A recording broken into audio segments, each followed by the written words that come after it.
We are in the beautiful Markgräferland in Yes, Baden, in Germany. I'm standing here with Fabian Noll at the Weingut Noll. Yes. So great to be here, actually. Yeah, thanks for you for coming. Welcome to our small family business and winery.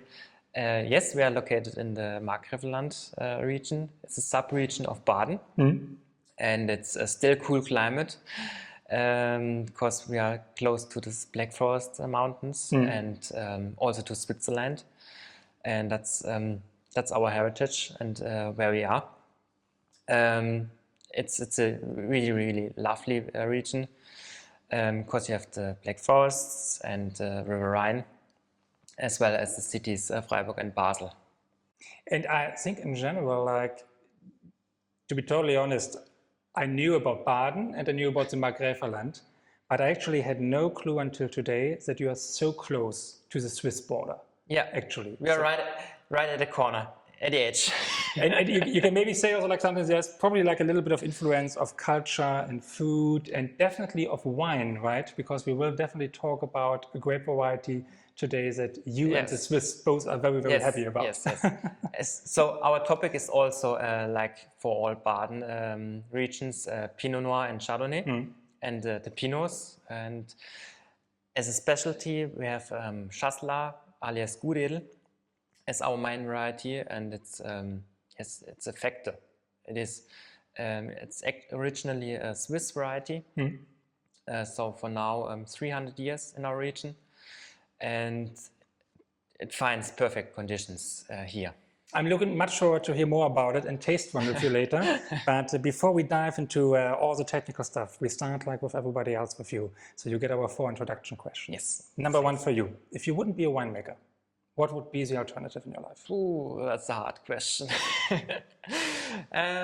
So maybe I would do something in business probably or management because I'm good with numbers and accounting and stuff like that. That would be my alternative, definitely.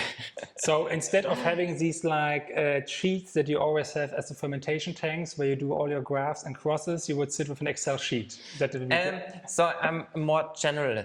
I'm not that focused, probably. Perfect. Second question connected to that. Now, you are a winemaker. I think you just told me that you had now like 12 vintages where you were involved. First 5 with your father together and 7 now independently, where you were responsible for the winemaking. So if you look back at your career, if you look back at your education, is there like any person or any experience that comes to your mind that really influenced your style of winemaking? So the most astonished moment was to be part of the harvest team at William in Russian River Valley, and I do really great work with Pinot Noir and Chardonnay on high-end level. Perfect. First question for you before we dive a little bit more into the winery and the wines. I say nature, and you tell me what associations come to your mind with regards to your work as a winemaker. So nature is the basis of everything.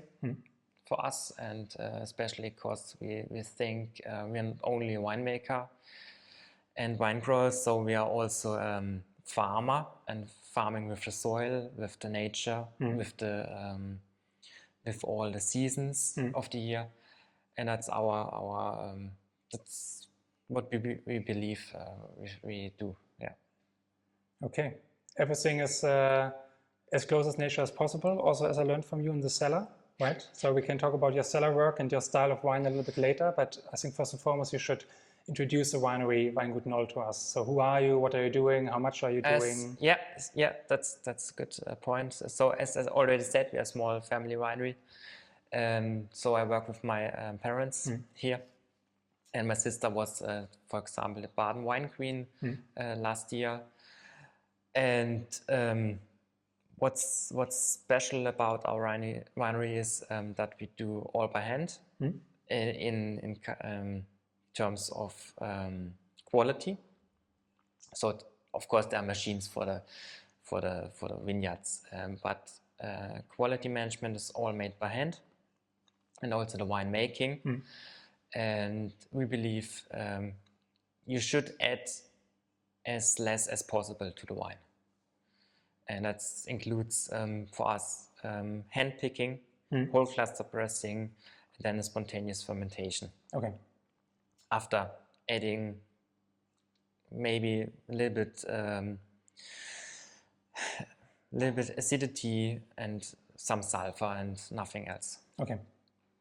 So some maybe some vineyard dependent corrections, so to say, that to keep your style as it is. Depends on the picking time, and if there's enough time for the period of picking, because we are pretty warm actually, and sometimes even end of August is too late for the right and I think start of harvest. I think we definitely have to talk about that in the next couple of minutes, also how global warming is affecting you. But before that, I think we should get something in the glass. So you brought for us, I mean, the flagship of the region at the end of the day, right? So it's the flagship of the Markgräferland, our Chasselas, and it also reflects our winemaking.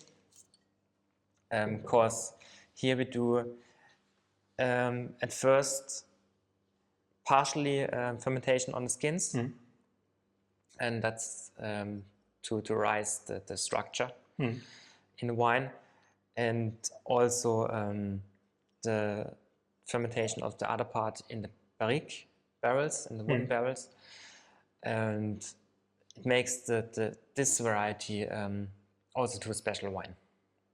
So the variety, you call it Chasselas, but we also have to point out, to be just precise, the Germans actually call it Gut Edel, right, in the Markgräferland. So it's the same variety, so just people know. It's a synonym, actually. A synonym, exactly, but you go, so to say, for the Swiss way of calling it, which we talked about a little bit before. Might be the more, let's say, elegant, because it has this French connotation. Right? It's softer.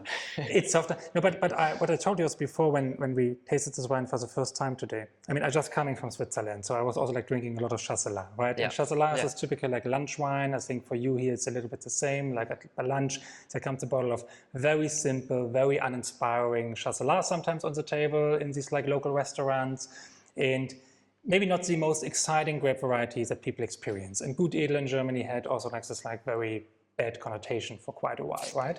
And now you go contrarian as a young winemaker. You actually create something structure-driven. Something, as you just explained, with different winemaking techniques, blended. This is complex. You have, of course, some lees perspective. You have some hint of malolactic. You have some fresh fruit. It's not cooked at all, given that it comes from your region. The alcohol is somewhere around 12% only. Yeah. I mean, you just said it's getting warm here, right? Let's say it's our Dolce Vita wine. And it's definitely that where the wines come from, the food pairs perfectly too. And that's the same with this wine. And of course, we have to look for new terms for antiquated style of wines, and Chasselas is actually the international term for this variety. So it was pretty close to choose that. But also the point of looking for international competitors in winemaking, as to be ambitious and to reach the high level quality is the aim in this wine. And this is something that you also explained to me earlier. I asked you a little bit about your signature and what style of wine you're going for, and also how maybe the transition from your parents to you went. And you said one of the maybe not debates, but what of the big changes maybe has been for you that you look a lot on pH and acidity levels, right? Yes. So that's the most important point for us, because. In earlier times, there was all about the sugar level in the wine. Öxle. Yes, and the higher the sugar is, the better the wine is. And it's nonsense for now. And also the acidity in the wine isn't that important. But for microbiological reasons, it's very important to look after pH, because a low pH means a clean fermentation and the right processes in the wine. Okay. So how is your take on oak barrels? Because we just have been in the cellar, and you have still like, for like a 7-hectare winery, I guess like plenty of them. Yes, enough. So, enough. But what is your take for the future there? And it's a little bit about my passion, yeah, the wooden barrels, and we use only the small barrique and French oak only.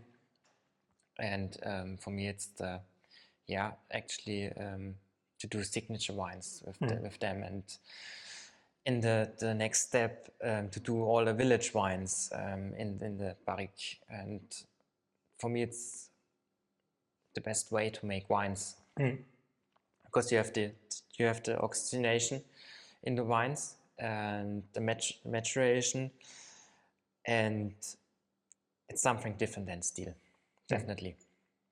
And has this also like been influenced a little bit by your time in Russian River, or just? Yeah, I think so. Yeah, so that was also a matter, and also to do something, to do it different than the previous generation. And if you think about to do wines and to make wines in former times with no additions, it makes also sense to use the oak. Yeah. Because you have the structure of the juice of the wine, of the grapes, and then makes sense to do it like the previous generations. And now, generational shift is like a big topic, because when you stand with young winemakers, and I'm very happy actually, I cannot underline that enough, that I really have a feeling that it's a cool climate summit where we also will meet you and your wines in January. We have a lot of young winemakers actually coming, and even like from the larger and more traditional estates, the bigger VDP estates that are joining us, often they send the next generation, which is quite cool, because the young people really have a party together, it feels like, and sell some wine. But talking about that and styles, I mean, we talked a little bit about it when we were in the bottle cellar.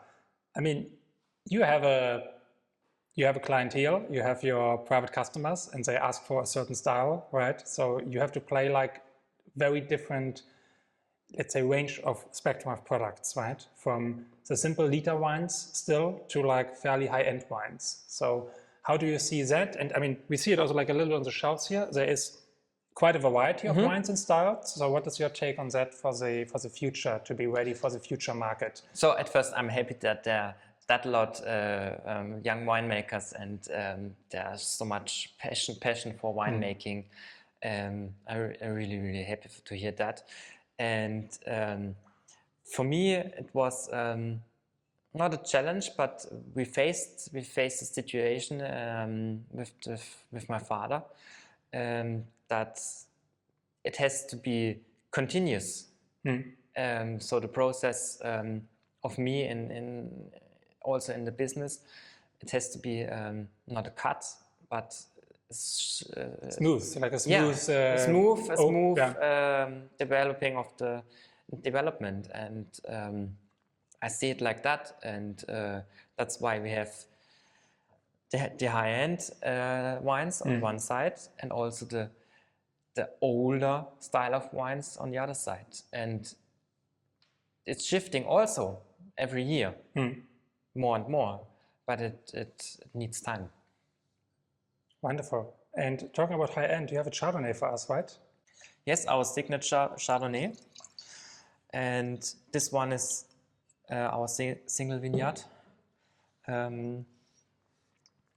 Here we have 18 months of maturation in the barrique, and of course there's also more selection in the vineyard, and more detail in finding the perfect picking time. And yes, as we make all our wines as least as so almost no additions to it. And 18 months in the barrel, you have it on the full lease, or Yes. yeah, Yes. okay. Yes. So the lease like sink down, and then you do like you do a filtration after, or do you fill it from the top, or how are you We working? filtrate our wines Okay. because I think it's more precise still. Yeah. And there's thoughts about do no filtration with red wines, but that's easier, and I think it's more precise, and we have to discuss that.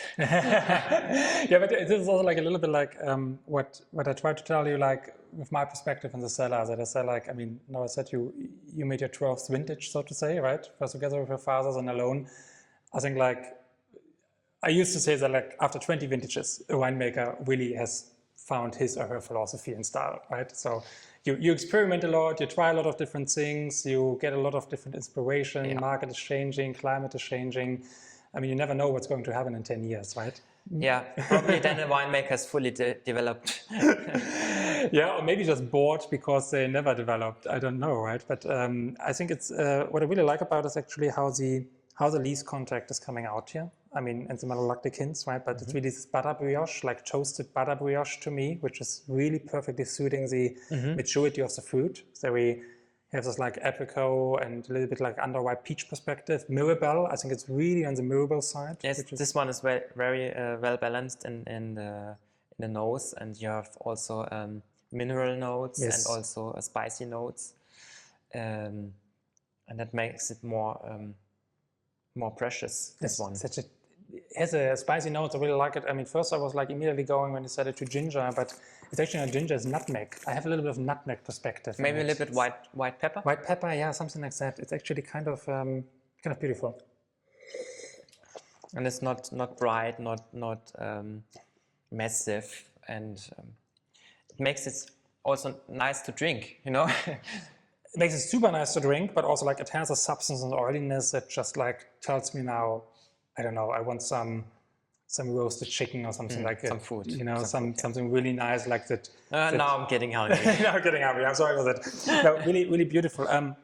You just when you bought the bottle, you told me like this is also like a good example for talking about global warming and how it's affecting like this part of Germany. I mean, it's getting hotter and hotter. We have more weather extremes. So what's your take on those things? So actually, it's a pretty new variety in our region, the Chardonnay. So it was about about a millennium was introduced into our region, and actually as a Pinot Blanc at first, so smuggled. It's a classic, yeah, okay.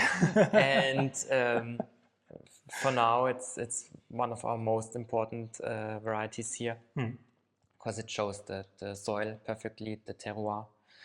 On the one side, and also it's competitive to international wines, and that's the key. It's kind of interesting how Burgundy varieties from Baden especially really gained like focus, I think, in the last couple of years, because Burgundy prices are in the skies, nobody can afford it. And then you have a lot of, I mean, you have some flagship wineries in Baden that you have to mention, like be it a Keller, be it the Wasmars, for example, who are really like internationally like rewarded for their wines. And I think it's just something for you also that motivates you a little bit, that you have these like big like names that are so much like imitating Burgundy. Is this something you look up to? And yes, definitely. Yeah. And I also know it was work for maybe 30 years to get there, and to become a high-end winery needs a lot of ambition and work. Lots of dedication and maybe a little bit of luck. I don't know, but definitely a lot of work and dedication. Some luck. That some critic at some point of time really hypes your wines. No, just kidding aside. I mean, what you can say about all of them is also that they are very, very active. Like you are yourself, right? I mean, you come to Copenhagen, you are pro wine, right? You have been in 2025 and maybe also go in 2026 again, I assume. Yes. What about Wien Expo? Is that something that is interesting to you at the moment? You're looking into it? We have to focus on less events because it's pretty challenging. Winemaking, vineyard management, sales. we have to focus a little bit on It's our family winery, definitely. Yeah. Yeah. But you definitely can, also, you definitely can meet you in Copenhagen in January and Yes. just check out where else, right? If they come to the Markgräferland, they can give you a call and be in the tasting room here, which is lovely. Yes. You also told me like earlier that global warming is like, of course, a challenge. Yeah, we cannot talk about that it is a problem. But you told me that something that is actually bothering you more as a young winemaker is the changing market. So about global warming, short sidekick. I was in Barossa Valley in Australia, and it's way hotter than here. And I also have Pinot Noir on the one side and Chardonnay, and that's why I see it a little bit more. Yeah, I think it's challenging, of course, but we can make it here because it's still cool climate. We have a lot of rainfall in summer times, especially, and it's you have heat waves and also cool times also in summer, and that's why I think it's good to make wines here. And yeah, more what we face is the market of the wine and the development in wine drinking. And as we saw, the WHO said there's no healthy alcohol Consumption. consumption. It's new guidelines, yeah. Yes, and now we are faced with not be the healthy wine anymore, and there's no good consumption of wine, and I see it's very critical. Yeah. So it's the ever more important to go out and tell your story as a winery and present your product, right? So marketing. Yes, and to say wine is life joy and yeah, enjoying. You can enjoy it with food and such a lovely thing, and also culture, of course. So 5 years from now, the tough question at the end: where are you and where's the winery Noll? 5 years. So I'm actually younger. So I'm 31 almost.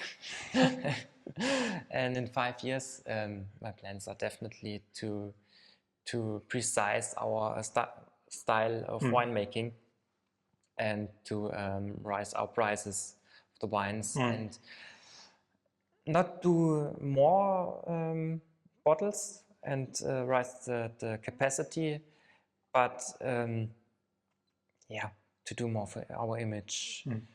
To focus more on the vineyards and the clones and to improve our wines. All right. I'm looking much forward to follow that journey, definitely. I mean, no secret that I'm like, I mean, being like somewhere like in the mid-30s myself, you know, I was like, I'm passionate about young winemakers and generational shifts and so on and so forth. It's something super exciting to see also. Yeah, and vintners and winemakers think in decades. Yeah, definitely. You have to, right? When you plant a vineyard today, then you maybe like plan with the vineyard in 5 to 10 years, like in 30 years. 30 years. Luckily, 30 or 40 years. It's wonderful, like talking to you, and we look very much forward to see you in Copenhagen in January. And thanks for having me here. And yeah, cheers on young winemaking and managing the challenging market situations ahead. Thanks for having you, and see you there.